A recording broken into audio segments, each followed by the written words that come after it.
Hola, buen día. Buen día, doctora. Buen día, ¿cómo están? Tienen examen de fisio mañana, dice, ¿no? Sí,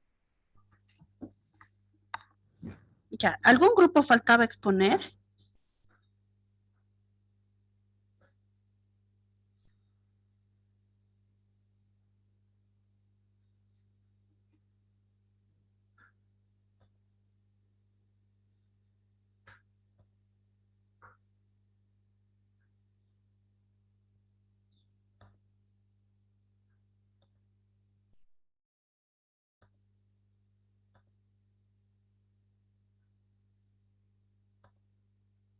Entonces nos toca entrar a otra unidad en la que tenemos que enfrentar la muerte como médicos. Y vamos a empezar viendo este video. ¿Se ve, no? Sí, doctora. Ya, les voy a poner. Sí, sí, ¿alguien quería decir algo? Sí, quería preguntarle si es que el tema ya que nosotros estábamos exponiendo ya no lo vamos a exponer entonces, ¿no? Sí, sí, tienen que terminar de exponer porque si no, no vale, doctorita. Tenemos que tener verificación que han expuesto. Veremos esto en esta sesión, este video, llamo lista y en la siguiente empezamos con las exposiciones que faltan. Así en lo que van entrando se ponen de acuerdo, por favor.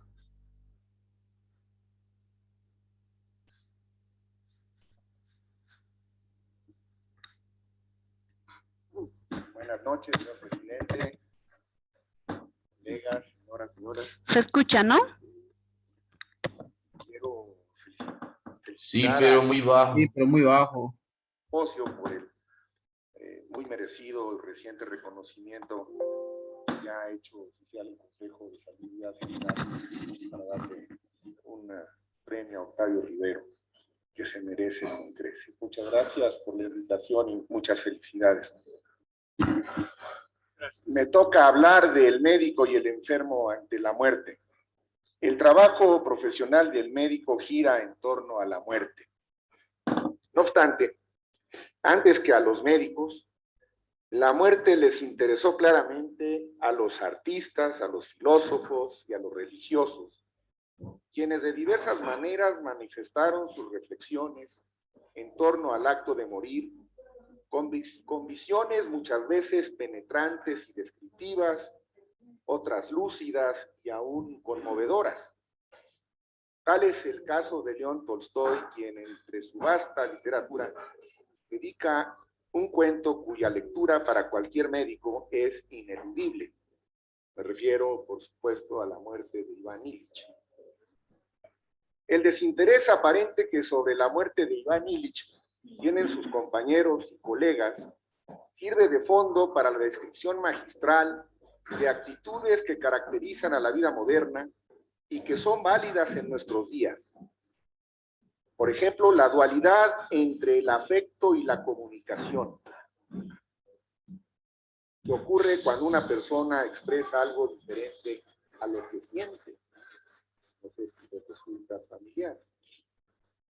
Lo que parece ser una realidad entre los médicos es que la muerte es un proceso que nos resulta incómodo.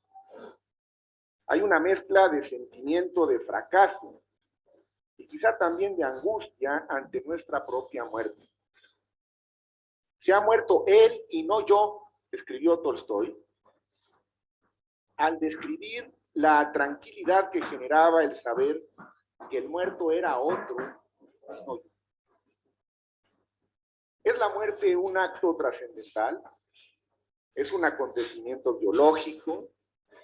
¿O es como el nacimiento y la adolescencia, una etapa de la vida? Creo que la muerte es todo eso y más. Y nuestro deber como médicos es estudiarla como estudiamos otros asuntos que, siendo fenómenos biológicos, adquieren también y sobre todo una dimensión humana. No hay que perder de vista que nuestra conducta está en buena medida determinada por acontecimientos previos, pero también está condicionada por el futuro. Estamos dotados de la capacidad de imaginar cosas. Y es por eso, precisamente por eso, que tenemos advertencia anticipada de nuestro ineludible fin. El avance de la ciencia, así como las múltiples variables que condicionan la vida moderna, su velocidad vertiginosa, la falta de tiempo para todo, la sensación de urgencia inminente, etcétera, han ejercido influencias poderosas cuyas consecuencias han sido, entre otras, que las creencias generalizadas que daban al individuo la posibilidad de recurrir en situaciones extremas a una naturaleza superior, hayan perdido fuerza. La visión secular del mundo ha erosionado la idea de la inmortalidad personal. La providencia ha quedado marginada.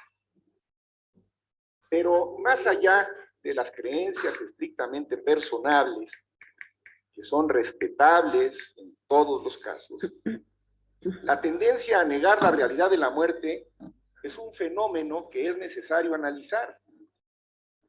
Los niños pequeños piensan que la muerte es un acontecimiento transitorio, que es reversible. Algunos pueblos primitivos trataban a sus muertos como si estuvieran vivos, los enterraban con objetos que habrían de servirles para el viaje, que habrían de acompañarles en el inframundo. Otros, en cambio, han visto a la muerte como el tránsito hacia una vida más feliz y despiden con fiesta a sus muertos. Son muchas, pues, las modalidades, no hay una sola.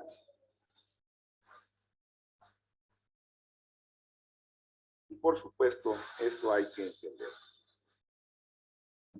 Por otro lado, un hecho innegable es que ante la muerte, con frecuencia, se pone en juego un mecanismo de negación, es decir, una suerte de clausura psicológica que oculta esa realidad inaceptable. Esta negación de la realidad, como un recurso protector ante la muerte, es aparente ante una gran variedad de circunstancias. Y en la medicina es quizá lo más común. La dolorosísima experiencia sufrida, por ejemplo, en los campos de concentración, está llena de relatos conmovedores de algunos sobrevivientes. Relatan, por ejemplo, quienes cavaban dócilmente sus propias fosas y marchaban serena, ordenadamente hacia las cámaras de gas. Otros, más sagaces quizá, nos cuentan que no parecían percibir su muerte próxima como algo real, estaban como sustraídos. Las actitudes ante la muerte son, pues, muy variables. Algunos prefieren morir en su cama y otros prefieren hacerlo con las botas puestas. Lo que es un hecho es que la mayor parte de los seres humanos deseamos vivir el mayor tiempo posible, gozando de buena salud y morir sin sufrimiento. Aquí el tema de los cuidados paliativos que ya hemos analizado recientemente se vuelve fundamental. Pero no puedo dejar de reiterar que el uso de los opiáceos, cuando se experimenta dolor severo, es un derecho humano fundamental y que todos debemos exigir que tanto el médico como el sistema de salud sepan respetarlo. Qué bueno que está aquí el doctor Leobardo Ruiz, porque me da la oportunidad de expresarle mi reconocimiento, porque fue sensible a las peticiones que se hicieron a través de la academia y ha habido un cambio importante en la legislación, en la normatividad en relación a la disponibilidad de opiáceos. Y el problema no está resuelto, pero el marco normativo se ha adecuado y empieza a haber morfina en los hospitales. Hace unos cuantos meses había morfina en la calle, en el mercado negro, pero no había morfina en los hospitales para quienes realmente la necesitan. Conviene recordar que hay también quien piensa que no ha de ser tan malo morir cuando a uno le llegue su día.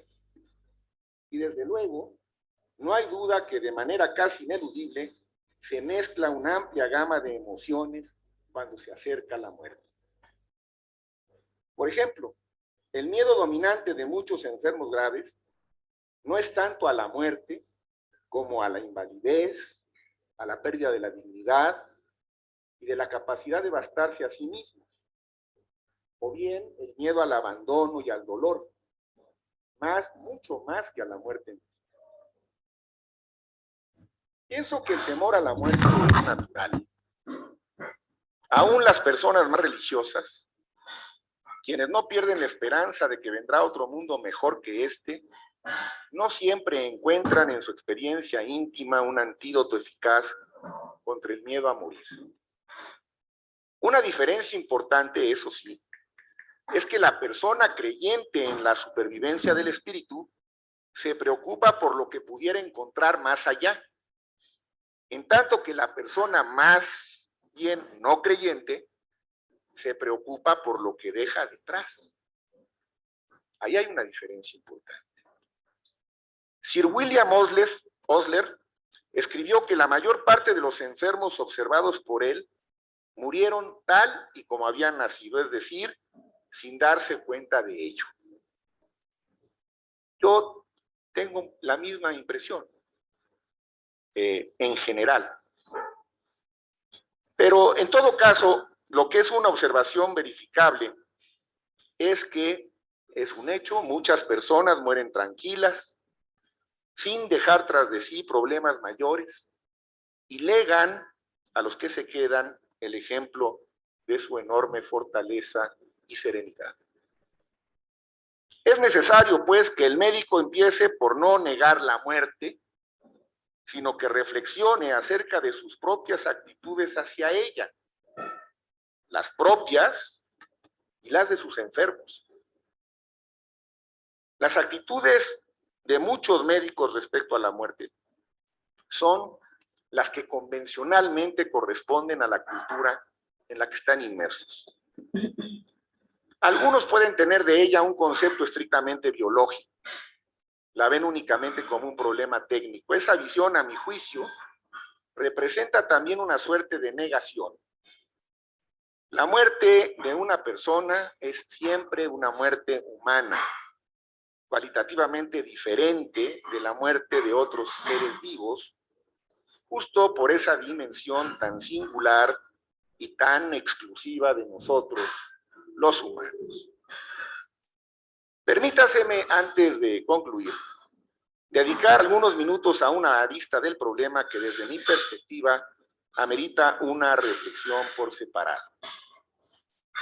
¿Debe el médico decir al enfermo las cosas tal cual son cuando podemos anticipar que su condición es irremediable? Diversas encuestas realizadas en los últimos años muestran de manera contundente, que 9 de cada 10 enfermos prefieren que se les informe con veracidad, sobre todo si han de morir pronto. Pero en contraste, de manera simultánea, todavía cerca de la mitad de los médicos encuestados dudan si deben decir la verdad a los enfermos en trance de muerte. Los enfermos saben lo que quieren, los que no sabemos somos los médicos. Si le hacemos caso a estas encuestas, están bien hechas, por cierto, son inglesas casi todas. El enfermo tiene derechos y el médico debe respetarlos. Ahora bien, creo que la verdad puede y debe decirse con cierta delicadeza, tratando de adaptar las formas y el lenguaje a las condiciones del enfermo, toda vez que de lo que se trata no es solo de decir las cosas tal cual son, sino de ayudar al enfermo a poner en juego sus propios recursos para que pueda entender y aceptar esa verdad. Precisamente por ello es que a mí me resultan inadmisibles los médicos que no dejan que sus pacientes se mueran de su propia muerte.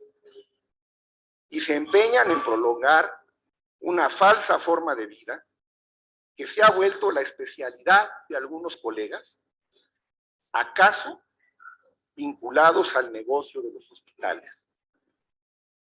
Encarnizamiento terapéutico, le llaman algunos. Debería de prohibirse. Debería estar proscrito. No es raro que el médico mienta piadosamente para confortar a sus pacientes y acabe por ser responsable de una suerte de maltrato terminal. Morir cuando es ya inevitable, con los recursos médicos disponibles, es decir, sin dolor o con un esquema de sedación paliativa si es que se requiere. Puede ser un alivio, puede ser una suerte de liberación para el paciente y para sus familiares. Lo verdaderamente esclavizante, lo inhumano, es una agonía prolongada, mutilante, costosísima, no solo en términos económicos, sino en términos emocionales. En pocas circunstancias de la práctica profesional, el arte de la medicina mantiene tanta o más vigencia que su contraparte científica, que al tener que confrontar a un enfermo con su fin inminente y cercano. El médico no debe ocultar al enfermo la gravedad de su padecimiento. En todo caso, lo que puede y quizá deba hacer es dejarle abierta la posibilidad de escoger entre la aceptación de esa realidad y su negación como un mecanismo de defensa adaptativo, inmediato, y que en muchos casos es solamente reflejo de que esa persona requiere un poco más de tiempo para asimilar, para procesar las implicaciones de la verdad médica. También ocurre que no son pocos los enfermos que aun cuando dicen preferir la verdad, en realidad están más bien dispuestos a aceptar las mentiras que en determinado momento les digan sus familiares y el personal de salud en una suerte de complicidad activa. Esta es parte innegable de nuestra realidad cotidiana. Lo he visto, lo hemos visto una y otra vez. Es, a mi juicio, recurrir al expediente fácil, al que se recurre con tanta frecuencia. La mayoría de los pacientes insisten en que se les diga la verdad. Y muchos, literalmente, al escucharla, enmudecen. Dejan de hacer preguntas. Hay que respetar también esos silencios y los tiempos del enfermo y dedicarle entonces algunos minutos adicionales a la familia para iniciar con ellos un proceso en el que deberán valorarse otras decisiones, casi siempre en esas circunstancias críticas, urgentes, complejas, pero que hay que enfrentar. El buen clínico, el buen médico, sabe bien que las reacciones de sus enfermos son con frecuencia impredecibles. Un cuadro más frecuente de lo que uno imaginaría es el de la discrepancia, por ejemplo, a veces claramente perceptible, entre el optimismo creciente de algunos enfermos o sus familiares y los avances notorios de la enfermedad que los acerca cada vez más a la muerte. Tan optimistas y la enfermedad que está avanzando. Pienso, y creo que hay buen sustento científico en la literatura de mi especialidad, que si los mecanismos de defensa son adaptativos, es decir, si no generan problemas adicionales que ayudan a mantener una cierta tranquilidad en torno al enfermo, estos deben respetarse. Pero si no son adaptativos, hay que confrontarlos.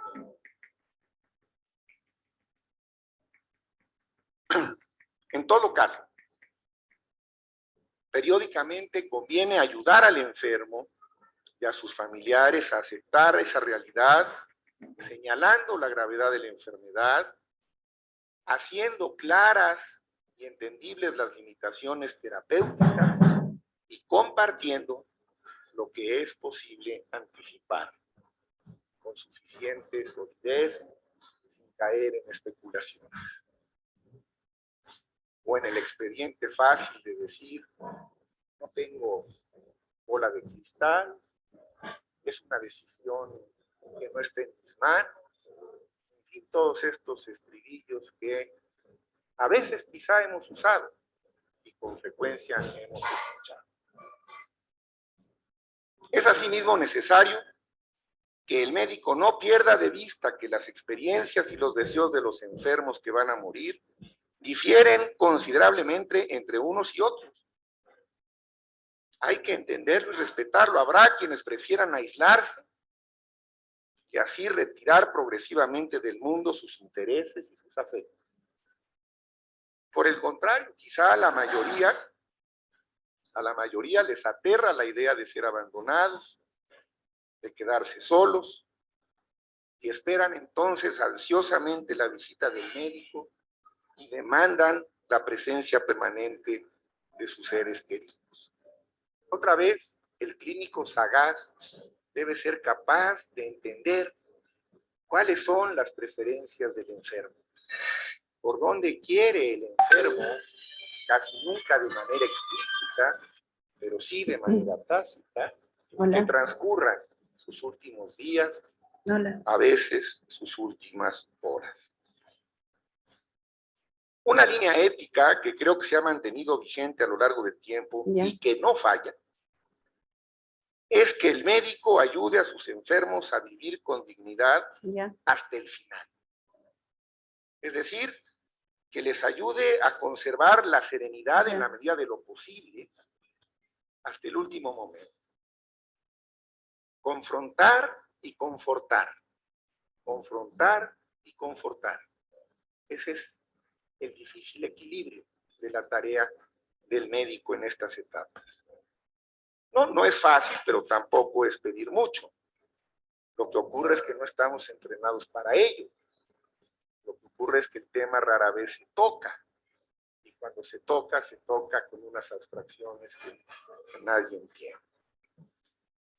Lo que tiene que haber ante todo es la disposición del médico para tomar en cuenta las demandas, las necesidades y los deseos de sus enfermos.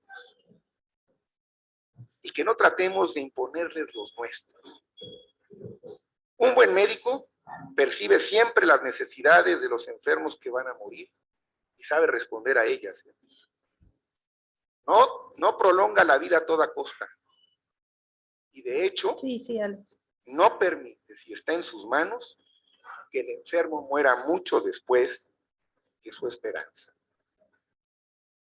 El derecho a morir con dignidad, al igual que el derecho a no tener dolor, son parte de las profundas transformaciones éticas y sociales que experimenta hoy la medicina. El soberano hoy no es el médico, es el enfermo. Quien puede delegar en su médico algunas decisiones, siempre y cuando lo haga por voluntad propia y en pleno uso de sus facultades. Finalmente, concluiría diciendo que defender el derecho que tenemos todos a morir con dignidad no significa ser un promotor de la eutanasia. Son dos cosas. Claro, pero la cosa es que ha pasado distintas. con esta enfermera.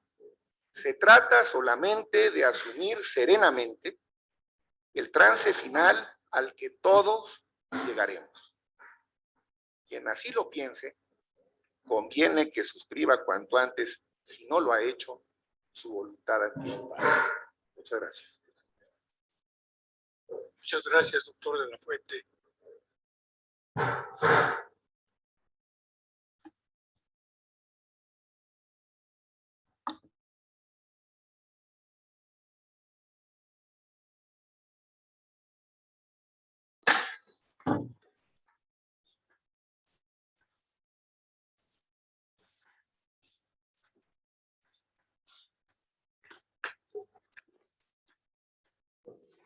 Buenas noches. Saludo especialmente a la primera presidenta de la Academia de Medicina. Estábamos haciendo un cálculo aquí a ver cuánto tiempo tardaríamos para tener un número semejante. Y llegamos a que no va a ser mientras nosotras estamos vivos.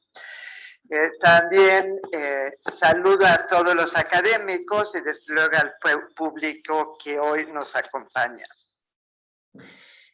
Yo voy a hablar bajo el título de Nuevas Soluciones a Viejos Problemas. Y como ustedes ven, estoy poniendo interrogaciones. ¿Pero qué ha pasado? Y lo estoy haciendo porque hemos transitado mucho tiempo y tenemos un catálogo de promesas no cumplidas.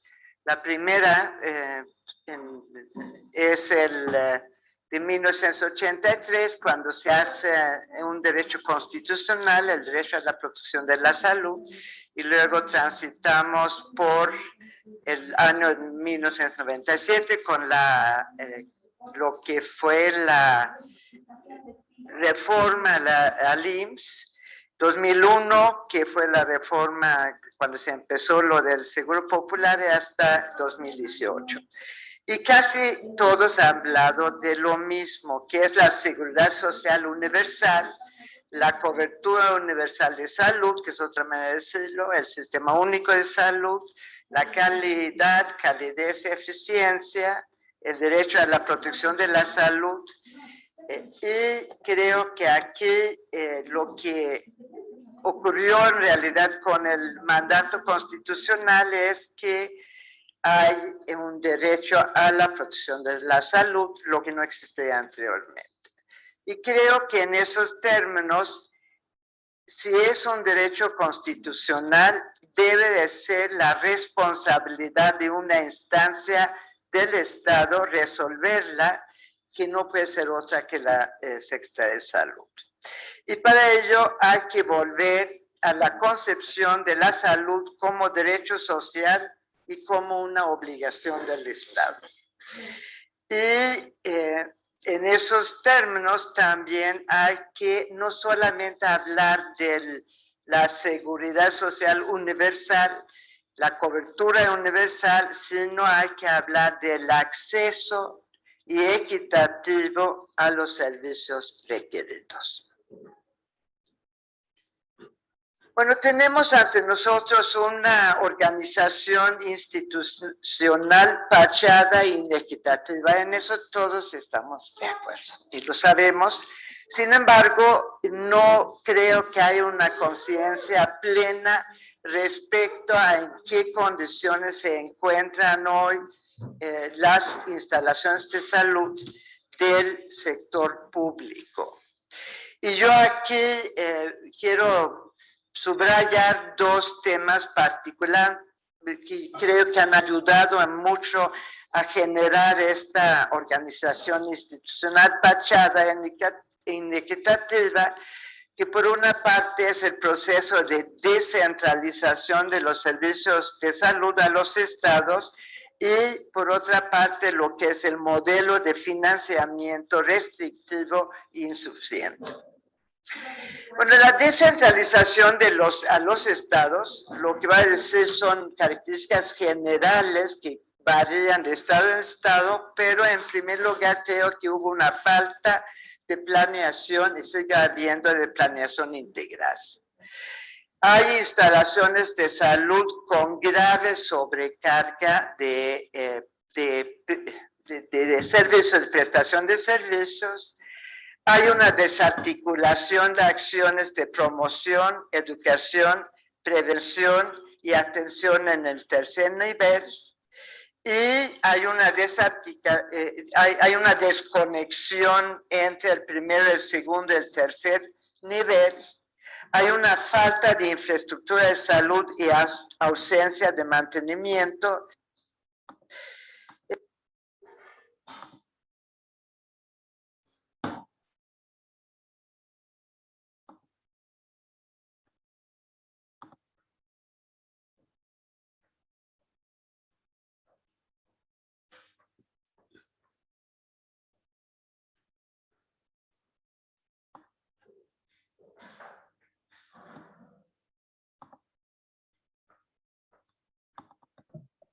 Dice, buen día. Buen día, estoy alistando la lista para llamar, por favor. Van a estar atentos.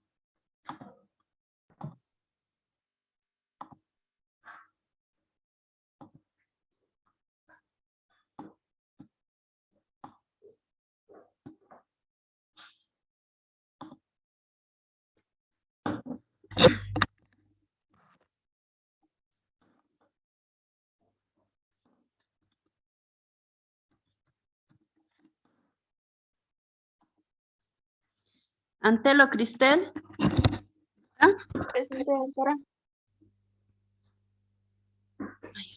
Presente.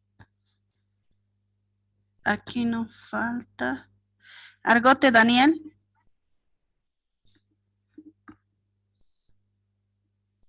Entonces, para la nota final también hay un porcentaje que van a tener nota práctica. ¿Ya? Para la nota práctica va a salir de todo esto, chicos. Entonces va a contar la asistencia, todo su récord, va a haber un promedio de los trabajos que tengan y ya de forma individual voy a subirles foros o preguntas o alguna wiki que puedan responder en un rato libre, ¿no? En relación a los trabajos que van a subir, los trabajos que van a terminar de presentar hoy día a sus compañeros, todos los trabajos van a subir a la plataforma y de eso van a también tener un foro. Todo esto va a ser evaluado, ya trabajos grupales de exposición no. Y va a ser un 30% de la nota del examen final, está su participación, su asistencia, todo. ¿Sí? Y el examen final es un 70%. Yushit Raúl Betancourt. Presente, doctora. Cristian Bustamante. John Steven Caero. Presente, doctora. Silva Adalberto Caetano. Presente. El grupo 4, el grupo 7 ya expuso. ¿Qué grupo te faltaba terminar de exponer? El 6, doctora. El 6. Ya, entonces en la otra sesión directamente empezamos con ustedes. Cintia Lorena. Entonces, los que ya han expuesto me van a decir, por favor, del grupo 4. Steven, ¿ya expusiste? Caero. Doctora, nos faltó, sí, doctora, nos faltó terminar la anterior sesión. Ahí, entonces Justamente se cortó. ustedes Por eso le terminan menciono a mi y compañera. empieza el 6 entonces, ¿no? Y con eso terminamos. ¿Ya? Está bien. El doctora. 7, Adalberto, ¿ya expusieron? Sí, doctora, ya expusimos. Ya. Cintia Lorena Camacho. Presente, doctora. Ángel Luis Camargo. Ángel Luis. Es que ves, ese es el fenómeno que pasa. Como creen que ya tienen su nota, todo, ya no entran a clases. Nayeli Blanca Chocata. Presente, doctora.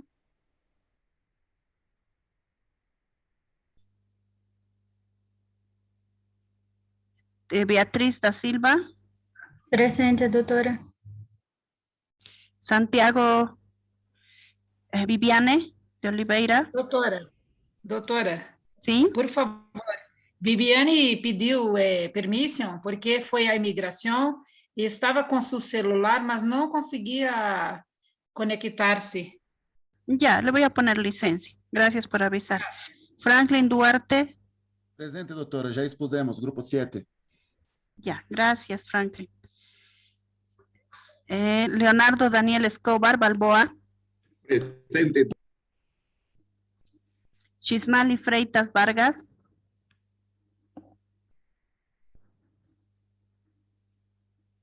Enrique Calvao. Doctora.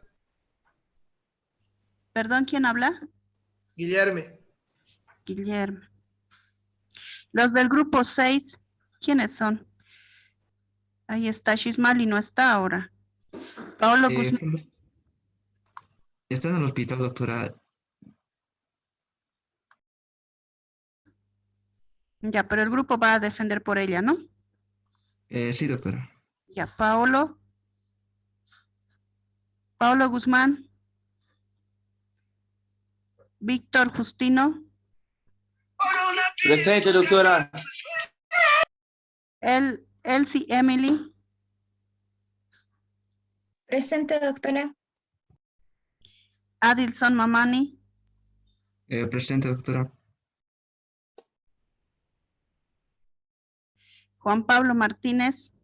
Presente, doctora. Carla Andrea Martínez. Presente, doc.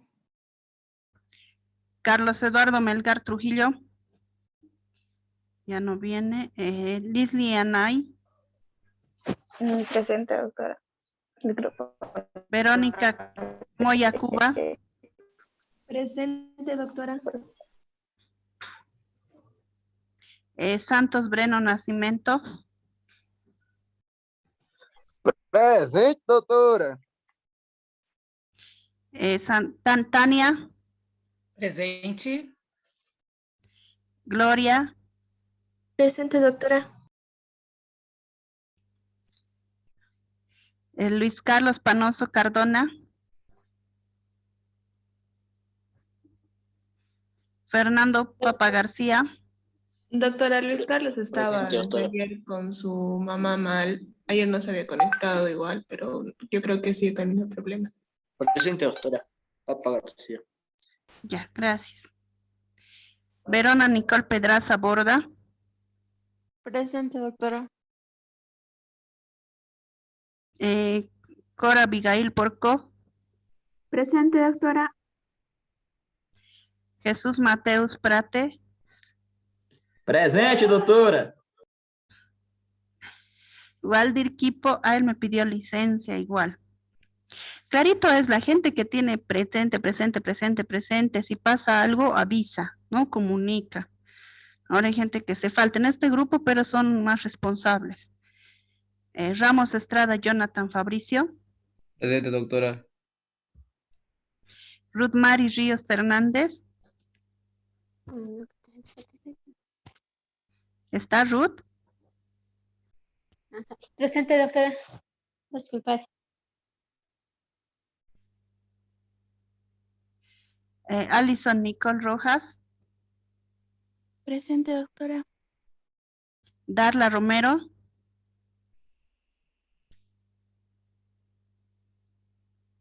Darla. Valerie Roselio Rico. Presente, doctora. Giovanna Salgado.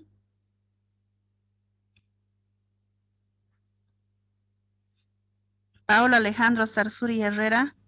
Presente, doctora. Yo sé que ahorita están pensando más en fisio. Que es Lorena Sousa. Presente. Raquel Tapia Medrano. Presente. Andrea Madaín. Presente, doctora. Darla.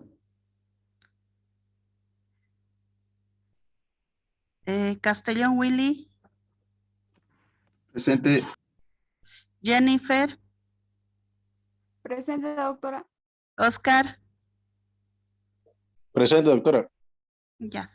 Entonces se va a cortar, voy a mandar invitación de nuevo.